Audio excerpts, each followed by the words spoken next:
ഞാൻ അങ്ങനെ നെഗറ്റീവായിട്ട് ചോദിച്ചതാ. ഹല്ലേലൂയ. കാരണം എന്താ, ഇവര് നമ്മളുടെ മനസ്സിൽ ഇത് അടിയുറക്കണം. ഇതെന്താണ്? 3 വ്യക്തികളാണ്. പിന്നെ എങ്ങനെ ഇവര് പൊന്തിക്കുന്നു, അതാണ് ഇന്നത്തെ ക്ലാസ് കാണാൻ പോകുന്നത്. Hallelujah, hallelujah. പിന്നെ എവിടെയാണ് നമുക്ക് അടുത്തത് കാണാൻ പറ്റുക? ത്രിത്വൈക ദൈവത്തിന്റെ സാന്നിധ്യം കാണാൻ പറ്റുക 1-ാം അധ്യായം 26-ാം വാക്യത്തിലേക്ക് കടന്നിരിക്കുക.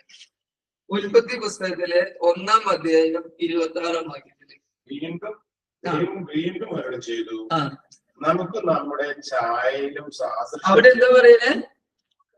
നമുക്ക് നമ്മുടെ ഛായയിലും സാദൃശ്യത്തിലും മനുഷ്യനെ സൃഷ്ടിക്കാൻ. ഇവര് 3 വ്യക്തികളാണ്. പക്ഷെ എന്ത് ചെയ്യുന്നില്ല? ഒരു പ്രവൃത്തിയിലും ഇവരെന്തില്ല? സെപ്പറേഷൻ ഇല്ല. ഹല്ലേലൂയ.